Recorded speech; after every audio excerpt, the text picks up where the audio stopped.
Is a catch-up day for people if you need to work on some lab activities or work on some homework problems or something like that. Again, there's 3 different labs out there. There's the one that you guys got started on. Some of you have finished it, looking at forces on current carrying wires. There's another lab looking at Faraday's law, and then there's a 3rd one where you're going to make a little motor. Let's start today by sketching a little device here that Faraday designed all the way back in the 1830s. And here is a quote I found about this device. It says, this particular device, its effect on the world was probably as far-reaching as any other single invention in all of history. That's pretty good. That's a pretty bold statement. That's pretty bold. Here it is.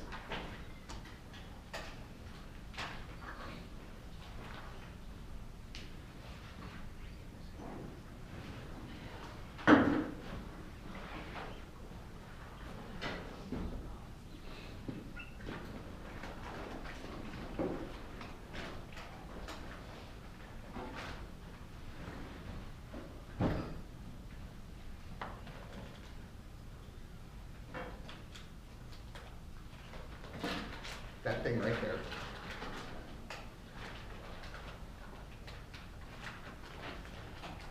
there. And all you do is take that handle and crank it.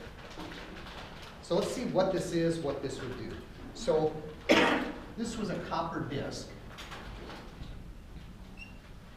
Here's a magnet. Here's the 2 poles, so maybe it's a horse. We could make it a horseshoe magnet, or maybe it's 2 different magnets. But anyway, we've got magnets with some poles like that. These little guys are little brushes, so that as this disc spins, you maintain contact right there, and as this spins, you maintain contact there. Here's some wires. Here's maybe a light bulb or something like that. Let's draw a picture where we're looking at that disc this way.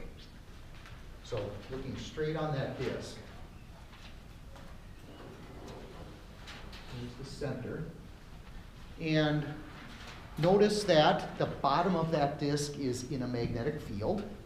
And at this point, we'll say the magnetic field points this way. So the bottom of that disc is immersed in a magnetic field that's into the board. And we are going to turn it. And let's say we're going to rotate this way.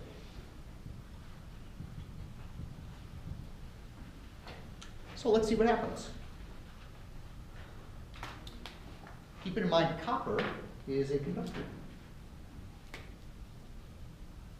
So let's look at one of the charges in one of the little molecules as this copper's coming around. Let's look at it right here.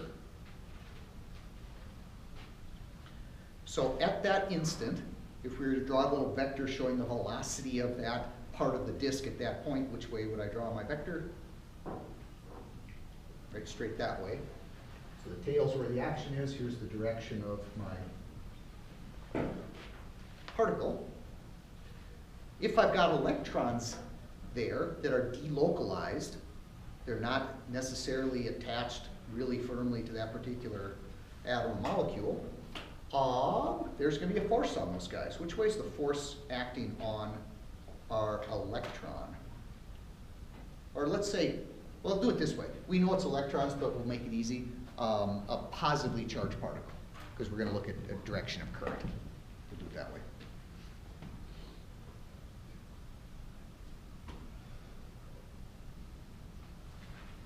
So how do I figure it out? There's my particle. There's my field. So which way is it going? I'm going to get a force this way. If that charged particle is in a conductor, it can move that way then. And if I give that a little pathway, I can get it to move out of the disk. In fact, let's go back to this picture. So I just shoved that charged particle this way. Notice I gave it a path. I forced it that way, I can come around like this and back again. And notice what I'm gonna send that through. So what have we just created all the way back in the 1830s by turning a crank? Inrush electric motor. Not a motor. We just made a generator. We just made electricity. All I have to do is make electricity. That led to how we make electricity today.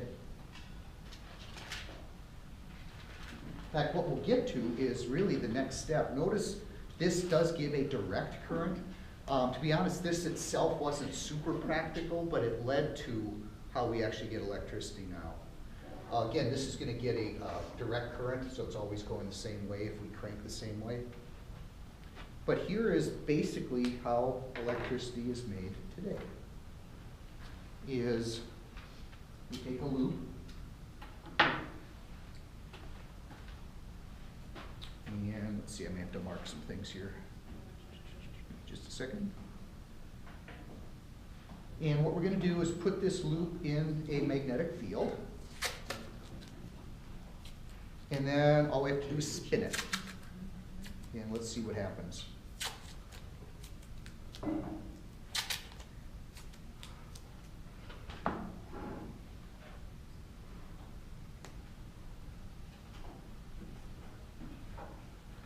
get this set up here.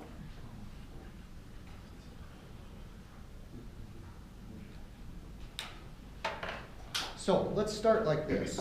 So we've got a loop, and let's put it in a magnetic field. Let's go this way. Okay?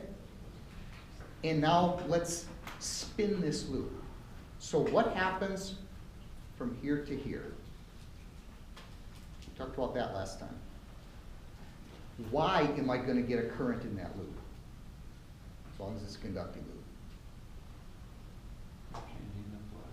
So we are changing the magnetic flux inside this loop. Remember, we had 3 different ways we could do that. So which way are we doing it right now? Have I changed the strength of my magnetic field? Nope, that's still there. Have I changed the area of my loop? Nope. So what did we change? The third one, the orientation between those two. Notice, as I'm doing this, am I getting more or less flux through that loop?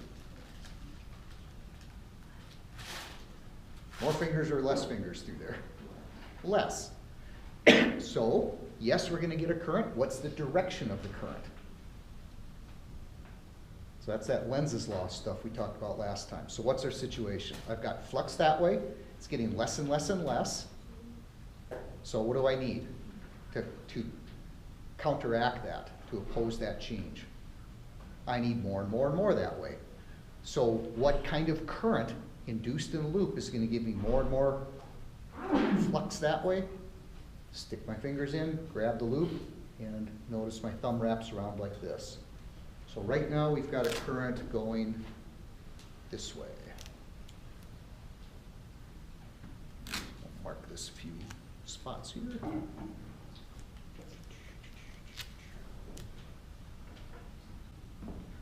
So we can see this.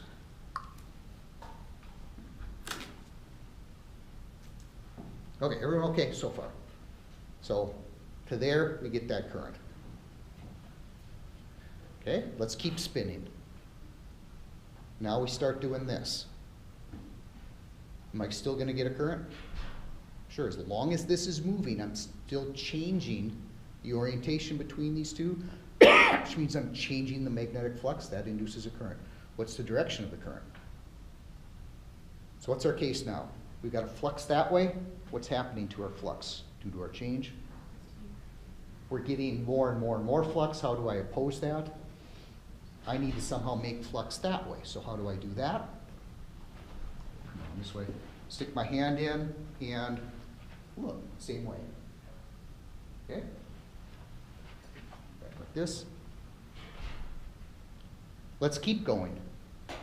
Hopefully I didn't lose where I was.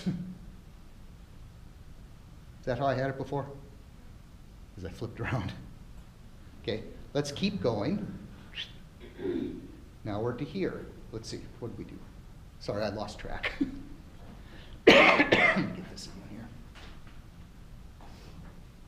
this way, weren't we? Sorry. So we went like this, then we came like that. Now let's keep going. Now what's going to happen? So we're halfway around. Now what happens? We're going like this, getting less and less flux that way. I need more and more flux that way to oppose it due to my current. What kind of current did I just make? The other way. I just flipped the direction of my current. In fact, notice what's going to happen.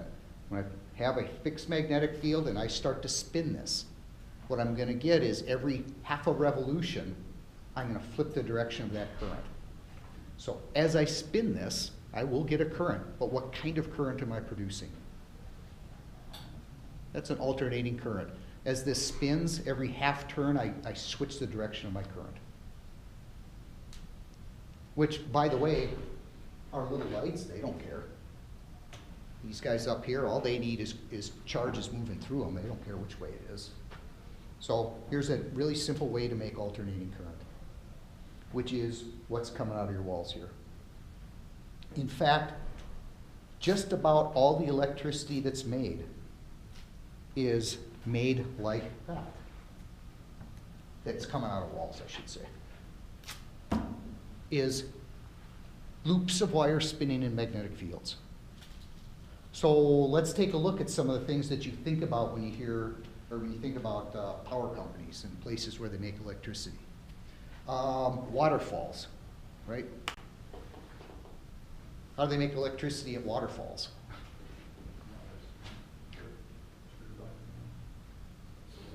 They use the water, actually that's first semester physics, they're converting that gravitational potential energy of the water up here to kinetic energy down there, hits what? Yep, basically it's hitting loops of wires and spinning them in a magnetic field.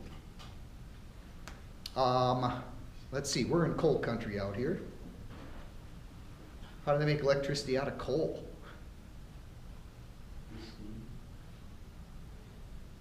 So they use coal to heat water, to turn it into steam, then what?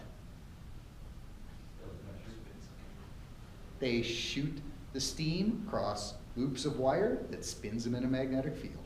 Just a different way to make them spin. You saw the little windmill out here on campus? How does that make electricity? Wind hits the blades, turns the blades. What do you suppose that does? Spins loops of wires in a magnetic field. Nuclear power plants, how do they work? In a simple sense. How does a nuclear power plant make electricity?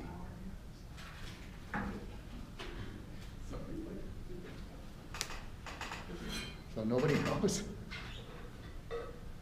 Anyone seen one? Don't really have much out here. This is, like I say, it's coal country out here. Coal and wind country, I guess. All they're doing is using a nuclear reaction to get heat. What does the heat do? Now we're back to like the coal plant. Converts water to steam. Heats up water, turns it to steam, shoots steam across loops of wire, spin them in a magnetic field. There's your AC current. So just about every source of power or electricity, sent off to cities and things like that, all they're doing is spinning loops of wire in magnetic fields. So how do they just like suspend? So how's the wire like? Turbines, like you said, just wrapped around turbines, just spinning. In fact, you guys can see this. I've got little generators at your tables there. If you want to pull out some light bulbs and put them in little red holders, that's a little generators. And you can see we've been lighting those light bulbs with batteries. But you can see, hopefully, that we can do it this way. We're just going to produce the wire in a magnetic field, and please don't burn out my light bulbs.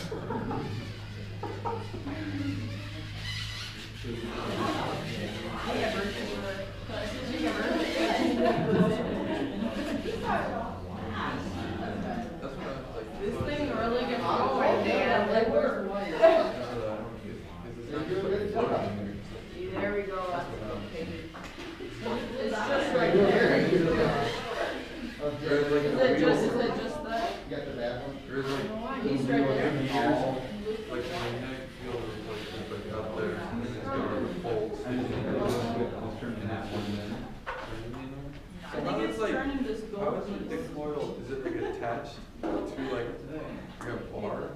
So like the bar spins, or it's not like just floating in there, just. No, all you have to do is, It's just got two taps. what kind of, you guys are gonna do something like that. So that's how basic generators work. That's how we can get some electricity.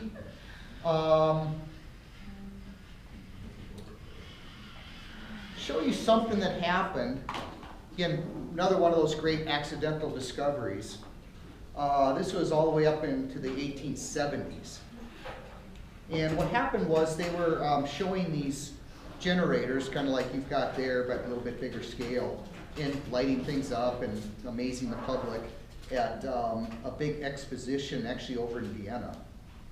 And what happened was, they, of course, at the end of the day, they tear things down, then to get things started up the next day, they put everything back together again. And one of the days, I guess one of the workmen accidentally hooked things up the wrong way. And here's what they discovered. So we can actually do that. So I set 2 of these out on each table.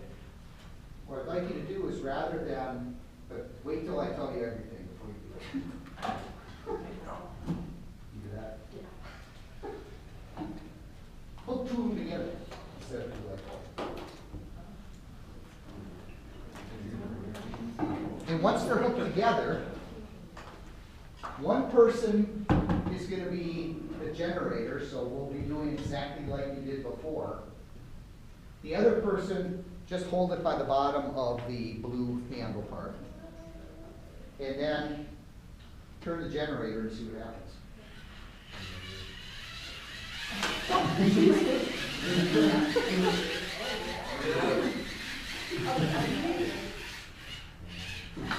So, wait a minute. On one side of this, you spun wires in a magnetic field and made electricity. On the other end, you sent electricity into loops of wire that were in a magnetic field, and what did those loops do? What did the handle do? It spun. You know what you just made? One side's a generator, you know what the other is?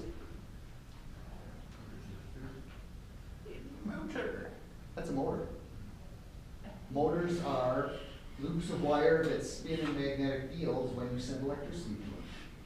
And that's basically how they discovered motors. Somewhat accidentally like that.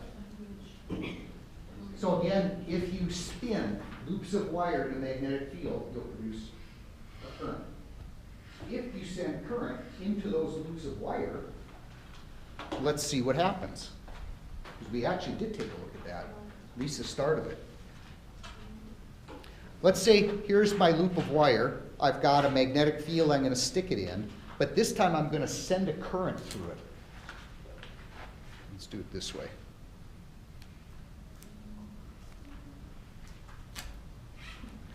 So here's my current right now. Here's my magnetic field. What's the direction? So we did this before, but I'll do it again. What's the direction of the force on this side of the loop? So here's my field. Here's my current. And remember, there's no force here, no force here, because my current and field are either exactly the same way or exactly opposite. But what about the 2 sides? So on this side, I've got a current that way, field this way. It's pushed out like this. On this side, I've got a current that way, field that way, gets pushed the other way. In fact, notice what we're doing. We're going to start to rotate it. But here's the trick to this. So I'm going to mark this current on both sides.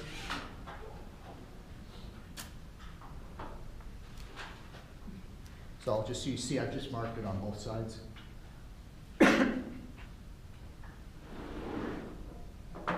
Right way here. Okay.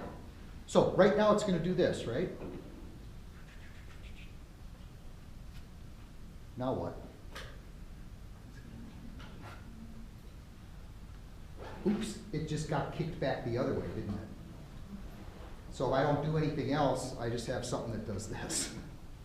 So how am I gonna keep it spinning? What do I have to do with the current I sent in there? So I'm gonna have to, whoops, flip this.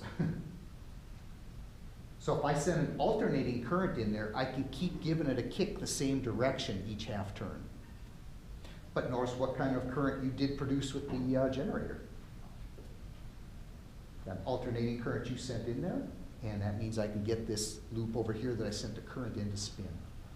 Because once I send a current into a loop that's in a magnetic field, I can get forces on that current carrying loop. It's one of the labs you guys were looking at. So that's how you make a motor. Send a current into a loop, make sure you alternate it right, and you can get a motor.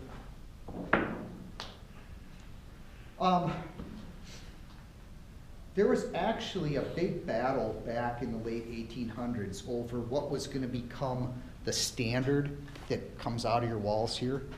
And there were some pretty big names, some pretty heavy hitters on either side of this. Was the standard for delivering electricity in the early days that we're going to be using even today going to be direct current, like you get out of the batteries that are in those kits? Or was it going to be alternating current that you get out of spinning these loops in magnetic fields? They both work. You've seen, like with the little light bulbs, both of them light the light bulb just fine. Some of the names that you may recognize that were involved in the fight, on the DC side, the big proponent of that was Thomas Edison. And he was the guy that came up with the first really good practical light bulb that we're only now just phasing out. And he was marketing those with their own DC power sources. You'd have your little DC source there at your house and you'd have your lights on instead of dealing with candles all the time. Some of the names involved on the AC side, a big proponent of that was Tesla. Westinghouse was another guy that was involved back then. So some kind of big names. There's a very good reason why AC won that battle, why that is the standard, why that's what's coming out of our walls here.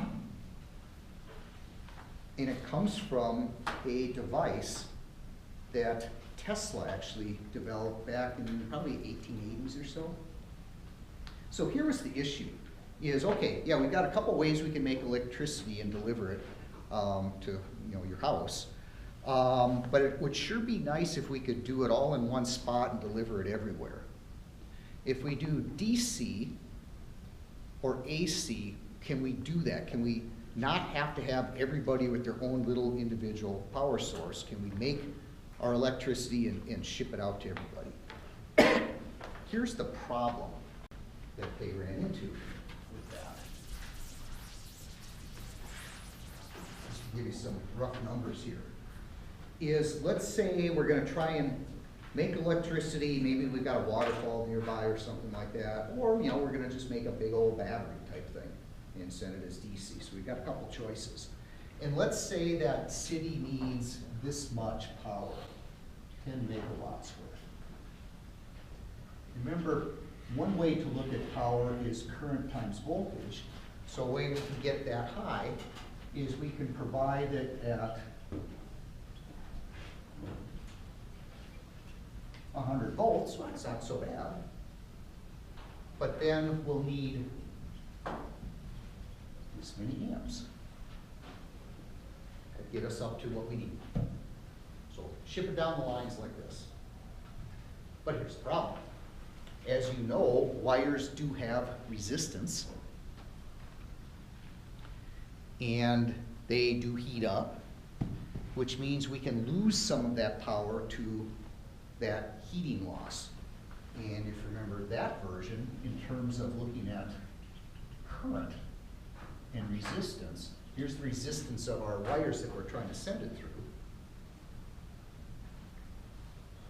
So here's some typical numbers.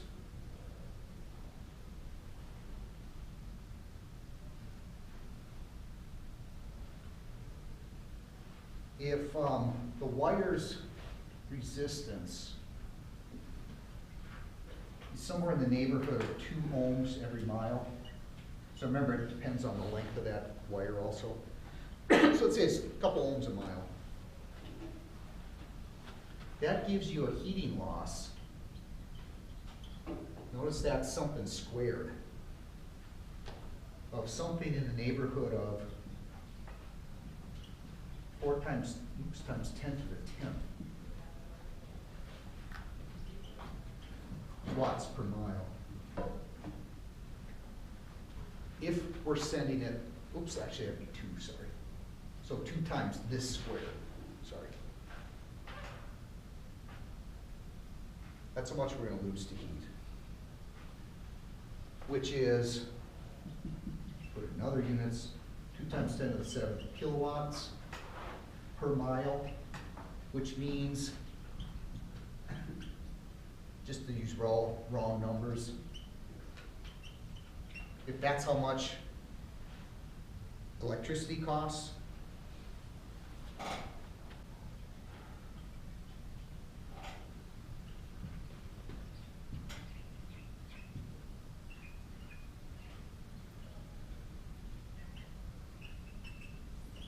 but that's not good. That's not so good. We're shipping it across the state. How can we fix that? We need to drop that down. How are we going to drop that down but still deliver this much power? If we drop this down, what has to happen here? You have to crank the voltage You have to up. crank that way up. Okay, so we can send our current at really high voltage. That's going to be nice and cost effective, but, and this is actually, it was ugly back then. This is what Edison would then show, and they could do things back then that they can't do now. Do you really want 100,000 volts right there? And Edison would go, oh, you don't do this. Watch what happens to my animal here.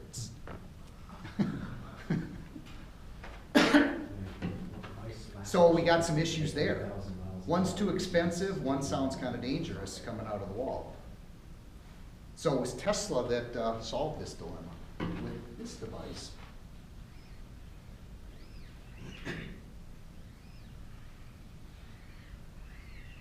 That works for AC current. All we have is, in a simple sense, just an iron core. Let's send some loops of wire around this arm and some loops of wire around this arm, and we'll have different numbers of loops. This will be the incoming side. We'll call that the primary side of this device. Here's where the current pops back out. This is the secondary part.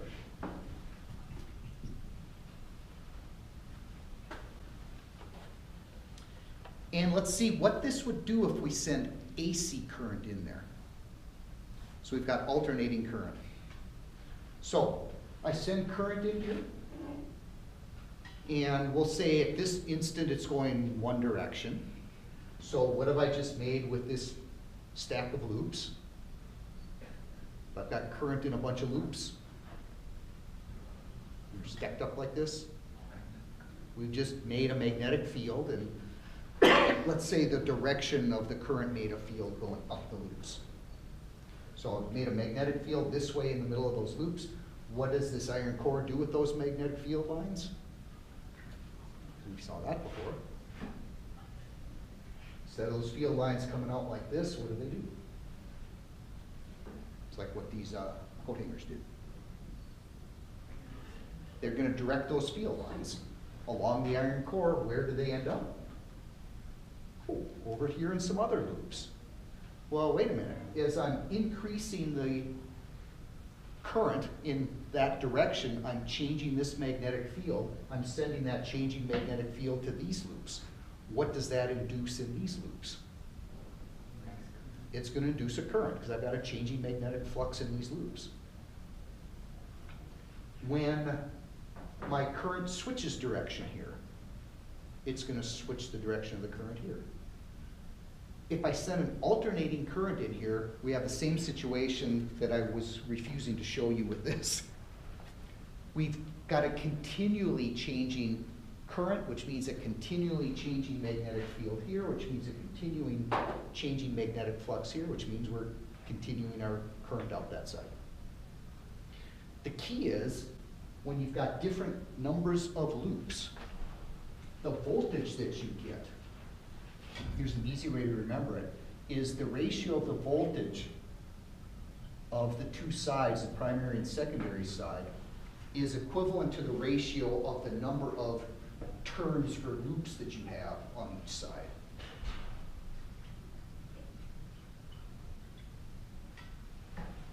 So that's an easy way to remember it. A more practical way to actually use this is typically like this. I'm just going to rearrange this.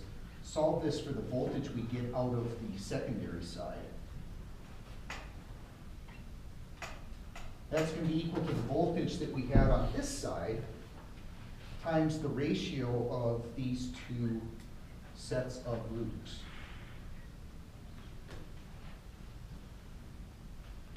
If I've got more loops on the secondary side,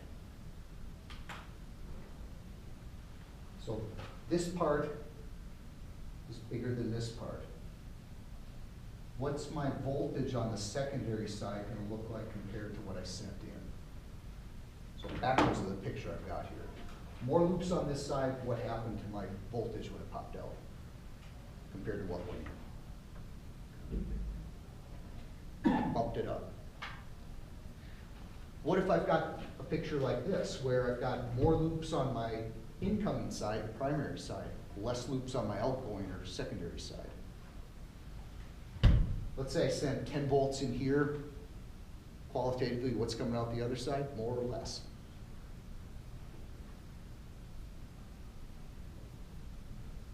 If this number's bigger.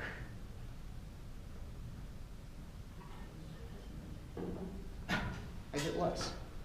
In other words, what we're able to do with this simple device is take those voltages and either step them up or step them down. And it's really easy to tell from the picture which it is. Whichever side has the more loops is the higher voltage. This particular one, a higher voltage would go to a lower voltage. This is a step-down version. Anyone know what these are? What these are really called? Transformer. That's a transformer. And this was the key to all this, because now we can step up and step down voltages to whatever we need. If we want to ship it cross-country, let's step it way up, send it nice and cheap. Want to get to the house, make it a little bit safer, let's step it down. Let's get it down to 120 volts coming out of here. If you pull 120 volts out of that socket and your device needs 9 volts instead, let's send it to a transformer and step it down some more. You need more than 120 volts, let's send it to a transformer, step it back up. So it's a really nice, simple way to step up and step down voltages. And I found some rough numbers here for you, just so you can kind of see just roughly what happens. So again, these are kind of rough numbers. Typically at the power plant, let's say you're at a coal plant or a waterfall or something like that, a typical number might be that power is generated and sent out of there at about 24,000 volts. You know how out on the plains you see those great big towers with the big wires going across? Those can get up to about 230,000 volts, 240,000 volts, somewhere in that range. So step it way up, send it nice and cheap. As it comes into a town like Spearfish, you start to see things like substations, distribution stations. There's one right over this way, right on Hillsview, right before you get to the sawmill. If you look over there, you'll see a bunch of, like, I don't know what they call it. It's a bunch of transformers that you see. Take a look at it. You guys, how many know what I'm talking about over here? Go scout it out. Just drive up Hillsview. Just when you just get past houses, look on your left and you'll see one of those substations. Those can drop things down to, say, depending on the substation, anywhere from 100,000 to maybe 20,000 volts. Usually the last ones drop it down to about 20,000. And then I'll show you something here to see if you've ever seen these before. So normally,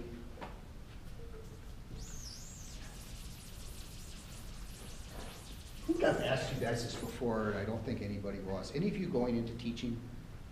None of you? So, if you ever have to, don't wing it too much, always check things beforehand. But I'm gonna show you what happens as I'm trying to find things for you guys. So I don't have this one set up yet. So give this thing a second to turn on.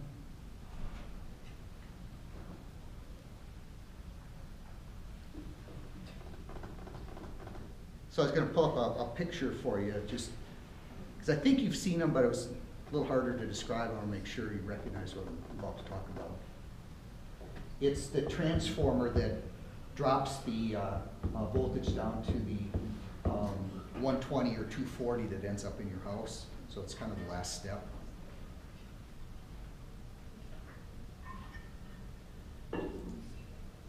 So, you know what happens when you try and look up a picture of a transformer? Comes up with the. So, hey, there it is right there, right? So it's like, oh, let's go to images. Well, You get lots of that. So I have to do it this way. No, that pole. It's these ones. Oh, I've seen. You guys all seen these things? And if you haven't, go look around out there. These are the ones that are gonna, these are just transformers. These are the ones that are gonna step it down to that either 240 or 120. And typically, if you look close, you'll see the wires from these end up going to somebody's house. Yeah. So that's kind of the last step that gets it to here. So watch for those if you've never noticed them before, because they are all over the place. So that was the key, and that's why AC ended up winning out, because now we've got a way to move things cross-country, yet get them safe into the house. And once into the house, we still have a lot of ways we can manipulate that. In fact, just as one quick example to finish this up, and then the rest of the time we'll use to take a look at some of the lab activities. Let's say we're going to design one of these.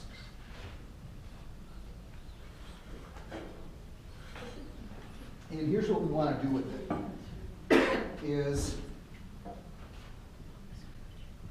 I want to plug it into a 120 volt outlet, but we're going to try and power up a bug zapper. So bug zappers take a bit.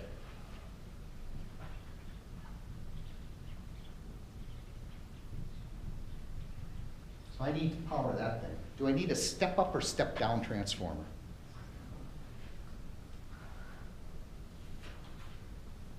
What am I doing to my voltage? I'm stepping it up. I want to go from 120 up, oops, sorry, 4,000, sorry. There we go. Up to 4,000 volts. So we're definitely stepping it up. So let's say we do this. I'm going to come in this side with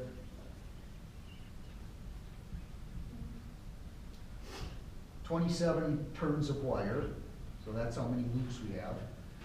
Am I going to have more or less on that side, on the secondary side,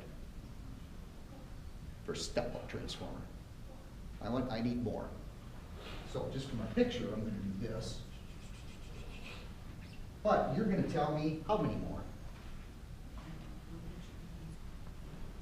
How many turns do I need over here to make this work? See what you come up with.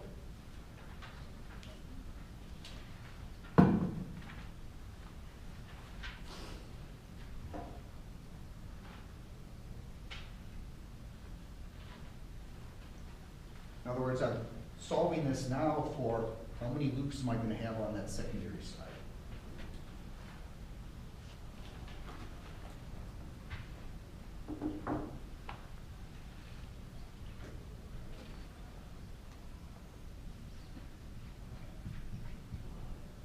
Hopefully you end up with that with your algebra skills by now? See what you come up with.